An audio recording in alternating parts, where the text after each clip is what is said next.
So Noumea's reputation is that it was quite expensive, and we've just seen that. The dresses along here, despite looking nice, they're not exactly the best material. It's a good design. About $70 they're charging here. It's quite expensive actually for what it looks like. Looks like a knockoff of designer brands. But you know, $70 for a dress I guess might be alright, but we are a local market here, so I hate to think what it's like in the actual stores. 11,400 is... Yeah, so we just spoke with a local fella named Marcus. I've got footage of him here. What he was saying is that this Noumea is part of the European Union. There are Canucks who are the locals, and they were originally here, and then about 300 years ago the French started a prison here, so they imported a lot of white French people to go into the prisons here, and then naturally when they got out they stayed on the island, and that's where a lot of the French population has come from. Apart from that, they have nickel mines. The nickel mine that I photographed on the way in has been here for about 100 or so years or more, and they built the rest of Noumea around the nickel mine. As you can probably see with the vehicles that have been travelling around, this is actually quite a wealthy country. It's basically like being in Europe, and he confirmed that, saying that they are part of the European Union, even though they still use the franc.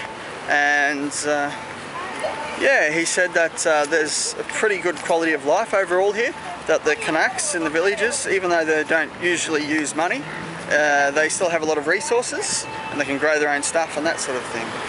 It was actually quite a good discussion.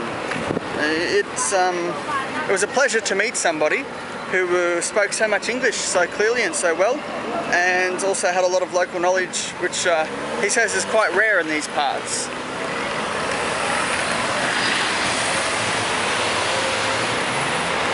Something that I've noticed here, there appears to be a number of stylish ladies around.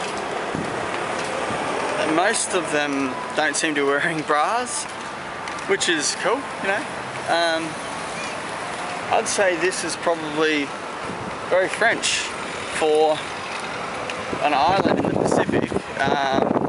As the local guy said, there's a lot of French influence here, of course, and it's part of the European Union, but I didn't expect the locals to be so much like the French. Yeah, it's actually quite surprising.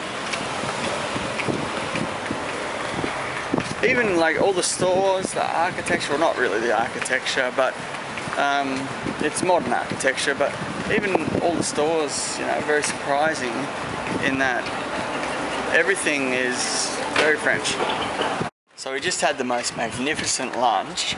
It cost roughly $20 each, and we only had a main without a drink. If we had a dessert or an entree and a drink, it would probably be about $35 each. It's beautiful actually, far better than the food on the ship. Not to say the food on the ship's bad, but this was the next level of good. As for the streets and the houses, as you can probably see behind me, it's very Europeanized, and it's quite beautiful actually. And it's goats? No. Okay, so I can give you into the book with one of the suggestions of the day. Yeah, let's see at the top. So there's the ship there. We kind of made the mistake of getting a map from the Tourist Information Office, and it seems like the map isn't to scale. Apparently the difference between that grey line there is a long way. He thinks you can never walk that. He spoke to me in French. I understood very little, but his hand gestures said it all, and his face, no no walking. I understand. Alright, so far this is a really cool place. I'd love to come back here, that's for sure. Very lovely, safe. It's safe, really safe. Really a good place. Girls here are just so, well, What would you say? Cool. Yeah, cool is the only word to say, isn't it? Style. Got a style. Yeah, definitely. Stylish. Much more stylish than, well, we are. Well, my wife's very stylish. But they're really stylish and, you know, they're just very unique in that they can be stylish and like ride a motorcycle like that.